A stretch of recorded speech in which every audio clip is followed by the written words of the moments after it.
We will not normalize or upgrade our diplomatic relations with the Assad regime, nor do we support other countries normalizing or upgrading their relations, given the atrocities that this regime has inflicted on its own people, on the Syrian people.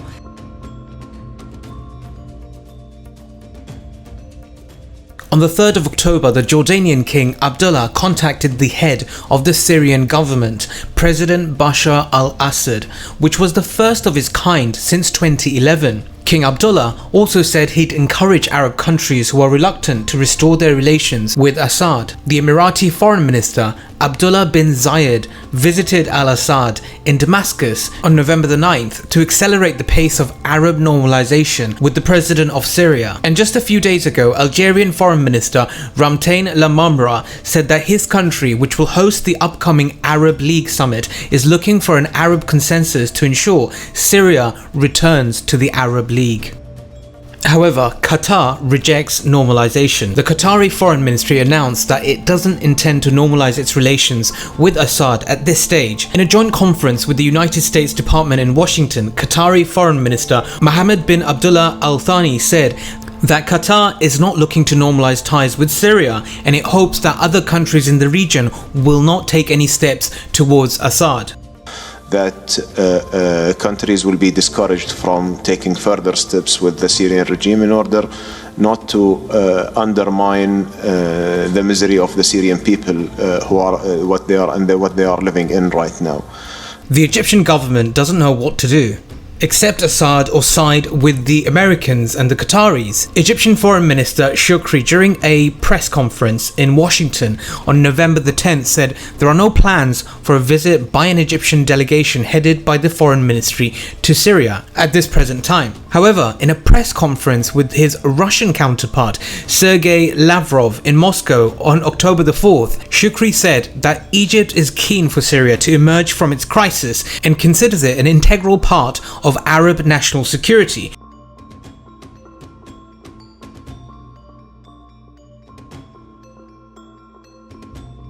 So the Egyptian position doesn't actually make any sense at all. It looks like they're trying to balance and keep the Americans happy, but for how long? However, I'm not surprised with the Egyptian position at all, because the Egyptian regime suffers from a coup complex. It's still trying to build legitimacy in its own country.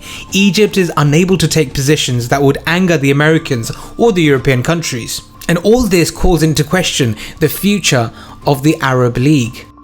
We have said about his loss of legitimacy. I think we were among the very first to say it. But it's important that it's not just the American voice, and we want to make sure that those voices are coming from around the world. But what we really need to do to put the pressure on Assad is to sanction the oil and gas industry, and we want to see Europe take more steps in that direction.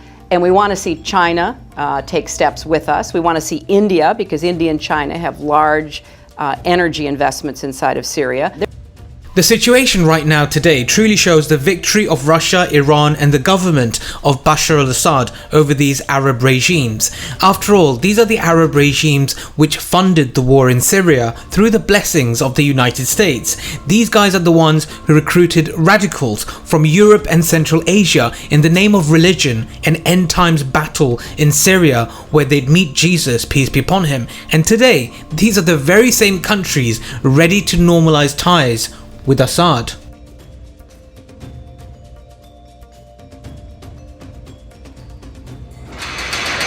In November 2019, we went inside. Hello. And met some of the thousands of foreigners. No, I'm German. Germans, Americans, and a British man, Ishaq Mustafawi. I was within the Islamic State, living under the Islamic State. Yeah. He's now dead, killed in an attempted escape. The authorities have repeatedly said they need international help to secure the prisons and to try the suspects.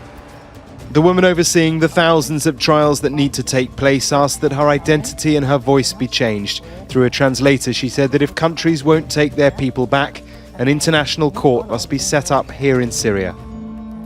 They must do something for these prisoners. It's a big risk on all over the world, not only on Syria, on Rojava. It's a global problem. They see the scene in Syria with Daesh like they are watching just a film.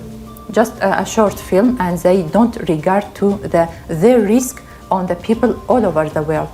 Saudi Arabia, the land of Tawheed, which supported ISIL along with Jaish al-Islam in Syria, is close to reaching an agreement on diplomatic normalization with President Bashar al-Assad's government. They're basically seeking the same as the United Arab Emirates. What's quite interesting is the United Arab Emirates and the Saudis are portraying this move as trying to contain Iran. What the Saudis and Emiratis are telling their people is, by moving towards normalizing ties with Bashar al-Assad, hopefully they'll get rid of Iran and Syria.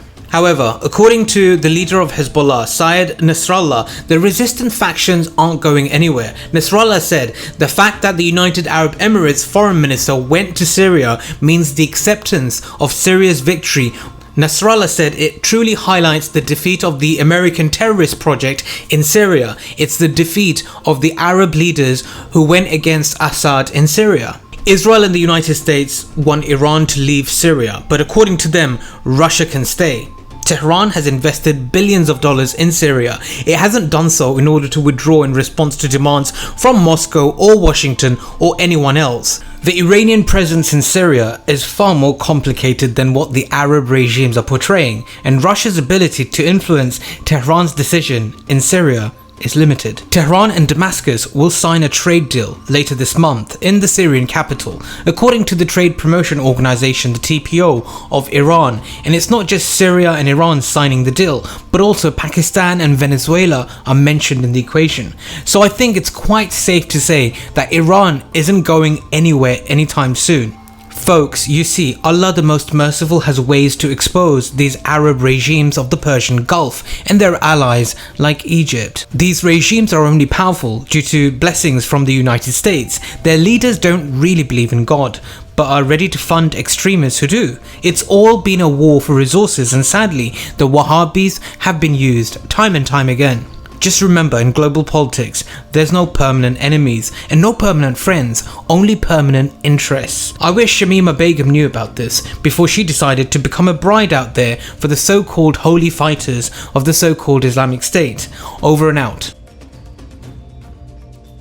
We hope they will. The Syrian opposition was gathered together in Riyadh in an unprecedented move.